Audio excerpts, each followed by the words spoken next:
We often like to focus on the human aspects of Jesus. And it's important to remember that Jesus was fully human, but he was also fully God. What does it mean that Jesus was fully God?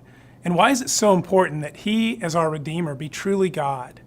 The Apostle John opens his gospel by declaring that Jesus is the eternal God in flesh. He explains, "In the beginning was the Word, and the Word was with God, and the Word was God. The Word became flesh and made his dwelling among us. We have seen his glory, the glory of the one and only Son who came from the Father, full of grace and truth." In his letter to the Colossians, the Apostle Paul wrote, "In Christ all the fullness of the deity lives in bodily form." Similarly, Jesus himself numerous times affirmed his divinity and that he was one with the Father. On one occasion, some of his listeners understood what he was claiming by saying such things and tried to stone him, explaining that, "We're stoning you not for any good work, but for blasphemy. You, a mere man, claim to be God."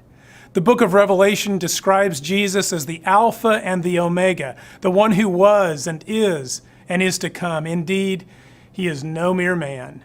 He is truly God. So why is it so important that Jesus, as our Redeemer, be truly God?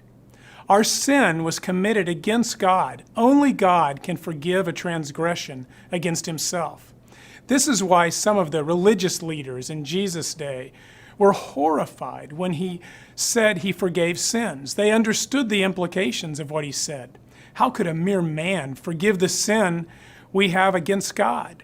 A mere man can't, but God can.